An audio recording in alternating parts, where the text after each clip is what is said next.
장영수 고려대학교 법학전문대학원 교수님부터 토론 부탁드리겠습니다.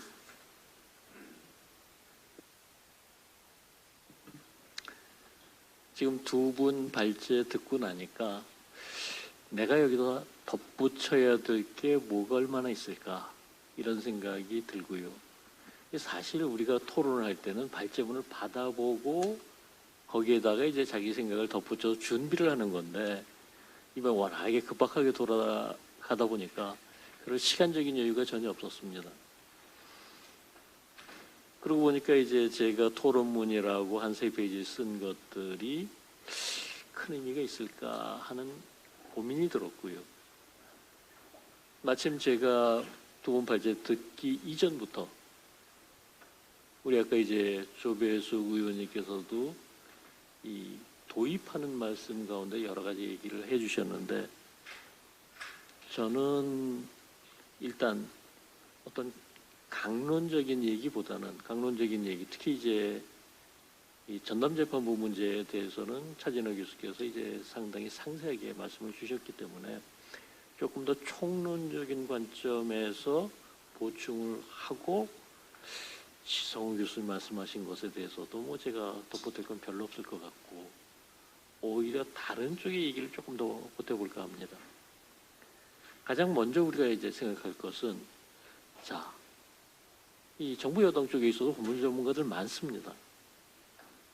이 전담재판부라고 하는 것이 사실상의 특별재판부고 위헌이다라는 얘기 알고 있을 겁니다. 그런데 왜 이렇게 무리하게 추진하고 있느냐? 그 점에 대해 가지고 나름으로 생각을 해보니까 이거 최근에 이제 추경호 전 원내대표에 대해서 영장 기각 결정이 있었지 않습니까? 말하자면 이제 이 추경호 전 원내대표에 대한 영장 청구라고 하는 것이 저는 이른바 내란 특검의 순수한 생각이었을까 그렇게 보기 좀 어렵다라고 느껴지는 게 정청래 대표가 뭐라고 그랬습니까? 이거 영장 발부되고 나서 구속되면 이제 국민의힘 내란 정당으로 해가지고 바로 위원정당에서 추진하겠다 이런 소리까지 했었거든요.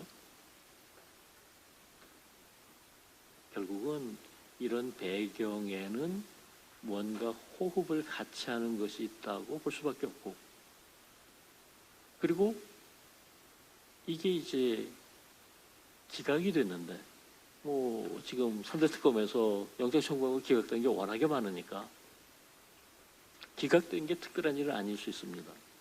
그런데 제가 이번 법원의 기각 결정에서 주목하는 것은 보통 우리가 영장 기각할 때는 증거인멸의 우려가 별로 없다. 도주의 우려가 별로 없다. 이런 쪽으로 하는데 여긴 그 정도가 아닙니다. 아예 범죄 혐의 자체가 소명되지 않았다. 어떻게 이걸 범죄라고 하고 영장 청구를 하냐. 이거는 결국 온갖 것을 다 갖다 내란몰이로 끌어들이는 이런 것 자체가 무리다라고 하는 것을 법원의 결정을 통해서 보여준 물론 이게 전체 법원의 결정이 아니고 당시 이제 영장을 담당했던 판사의 개인적인 의견일 수 있습니다. 하지만 이런 식의 의견이 그분 한 사람의 것이라고 보기보다는 법원 내에는 상당히 널리 퍼져 있는 이런 것으로 읽혀지고 그러다 보니까 이제 이대로 두면 법원에서 이른바 내란 사건에 대해서 본안에 대해서조차 영장 기각이 아니라 본안에 대해서조차 무죄 판결 내릴 가능성이 상당히 높은 거 아니냐. 근데 그렇게 되면 어떻게 될까요? 그동안 이 정부 여당에서 내란몰이를 가지고 정치 공세를 계속하면서 얻은 것들이 꽤 많습니다. 초기에 있어서는 이제 국민들이 진짜 이거 큰일 난 거 아니냐 뭐 이런 식의 불안감, 공포심 그리고 그런 가운데 있어서 이재명 후보가 상당히 큰 폭의 차이로 대통령 당선되기도 했었고 이후에 전국 주도권을 쥐고서 흔드는데 이 내란몰이라고 하는 것이 상당히 컸거든요. 지금 법학계나 법조계에 있어서는 아까 최재나 교수도 얘기하셨던 우제 추정의 원칙 어디 갔냐라고 하는데 아랑곳하지 않았고, 또 그걸 떠나서도 죄형 법정주의라고 하는 것이 있는데 법률상 존재하지도 않는 무슨 내란 동조 세력이니 동조자니 하면서 몰아세우는.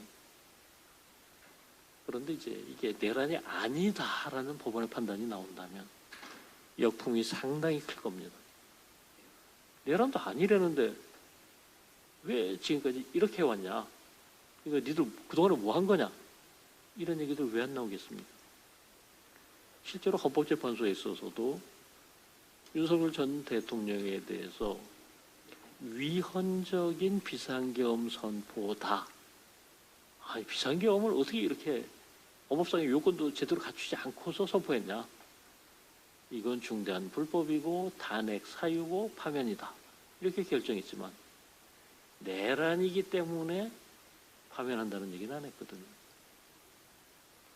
이런 상황에서 법원의 결정이 정부 여당의 의도와는 다르게 나왔었을 때의 어떤 후폭풍 내지는 역풍은 엄청나게 클 거다.